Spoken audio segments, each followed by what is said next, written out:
Ngayong araw nga ay sasamahan ko ang aking kaibigan na mag-apply dito sa Catbalogan City sa mga gadget shop. Siya po ay nagbakasyon lang dito sa summer pero habang hindi pa siya nakakabalik sa abroad, dito muna siya magtatrabaho at mag-apply muna tayo para malaman natin kung may pag-asa siya dito sa summer. Sa unang store nga na pinuntahan namin, siya yung pinagtanong ko kaso medyo nahihinaan ako sa boses, hindi masyadong nagkakarinigan. At itong unang apply namin ay mission failed dahil hindi daw sila hiring. Next tayo, let's go!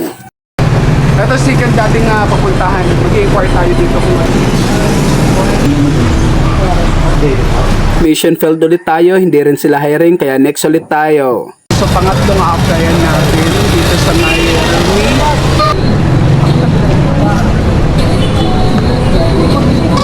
Excuse me. Good afternoon po. Ano daw?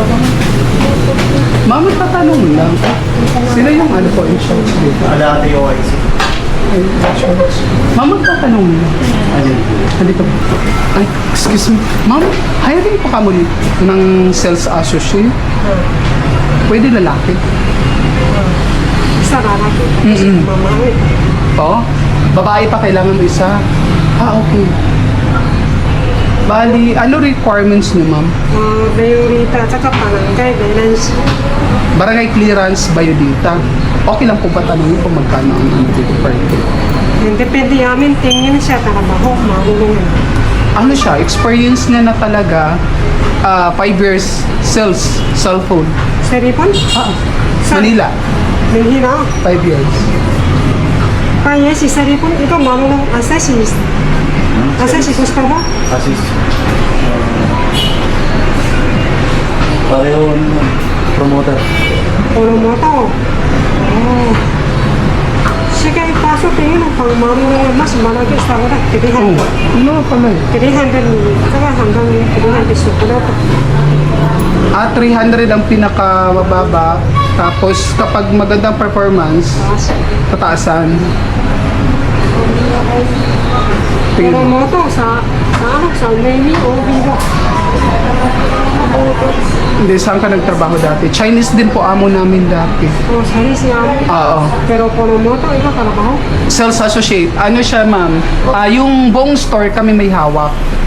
Bali siya, siya yung nag-a-assess ng mga customer. Lahat ng cellphone, alam niyang i-assess din. Pero since... Sige, ikaw pasok. Pwede pasok tingin. Ako tingin pang marunong mas mataas. Basta ko tingin.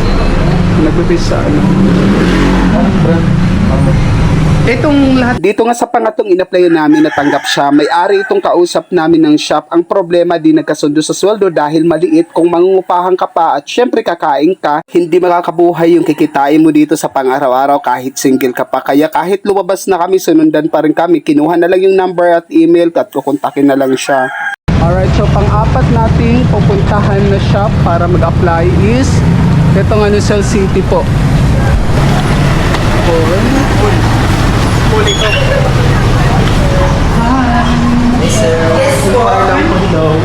Sir, mag-inquire lang po. Sir, hindi kayo dito sales associate? Yan. Kailan ano? Ano, sa store industry. Or kung anong kayo, kung credit, rental, or sales associate ng store industry. Dami.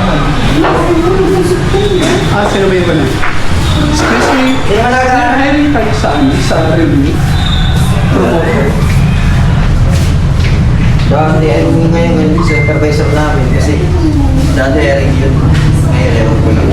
Nasaan ba? Sa Bantamay Kalanting sa isip na natin sa May practice. Strict diretso lang. Diretso lang, tas kinamaga sila ng complex. Katabi lang na nga ng G-Force. G-Force. Yung pinakapangalan ng store. Sensitive. Sales associate. Dito sa mga kasamahan mo. Pagbayad lang na nga ng Abyss Place. Okay. Sige. Ito naman Skyro, excuse me, hiring kayo? Ay, oo nga pala. Saan? Hiring kayo? Hindi. Wala kang ano dito, discern. Wala dito nasa dito. Nasa late. Ayun na kayo o business. Kayo Bipo, hiring kayo? Wala pa. Wala pa. Kayo, Punuan pa. Santay pa lang. hiring kayo ano din? Bawas ba? Saan yung ano? Saan pwede mag-apply? Bakit sir mag-apply ka? Hindi po. Kasama ko. House sir. Resume lang. Sa'yo lang po ipapasa. Dito lang, email. kung magkano ka ng presyo, pasa ng link. Okay. Sa kanila. Sasama mo sir sa vlog. Ha? Kung okay lang sa'yo, pwede ka naman edit out kung ayaw. Dito sa ating pang-apat na apply, mission failed ulit tayo dahil wala daw silang hiring. Halos lahat pinagtanungan ko na. Okay, so last na nating pupuntahan na applyan na store. Itong Cell City pa rin yung branch kanina na huli natin pinuntahan. So dito tayo mag-inquire kung merong slot.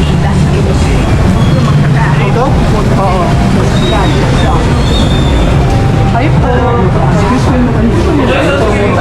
Supervisor number 2. Realme?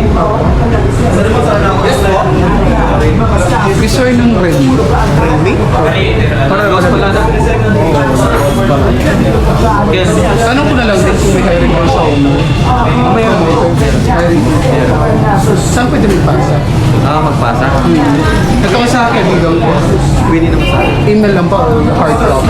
Pwede naman sa Hard copy. hard copy at saka pwede sa email. Ayun, bigyan mo. Nandun naman sa email mo yung ano ba? Kasi sa dito naman. taga-victory. Barangay victory. Actually, may mga experience na so, galing din sa tinuro kasi kami dito yung visor na ano. Actually, andito talaga. Pero ngayon sir, Hindi natin upload. okay lang sir, pwede naman bigyan ng dalawang hard Ah, copy. Ibibigay ko sa Sige, please.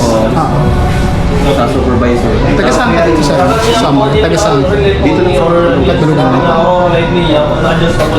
Kaya naman sales associate naman siya. Then, ano siya? Pero, taga dito ka sir. Oo, parehas kami ng pag-barangay ko. Yapon. Nag-vlog ka po? Oo. Naka 360 camera. Kaya share mo may pag-rides. Yes. Na 360. Kita lahat yung view. At sa panglima at huling apply namin, honor promoter na si Raymond ang pinagpasahan namin ng resume. Nagbabakasakali na din ng friend ko mag-honor promoter. Nagpasa na din kami ng isa pang resume para sa Realme. Dahil bago kami pumunta, nandyan daw yung supervisor ng Realme. Lumabas nga lang saglit. Tips para sa mga nag-apply, wag po kayong mahihiya pumasok sa mga store para magtanong kung hiring. Wag puro hiya ang pairalin dahil walang mangyayari sa inyo. Please follow and share.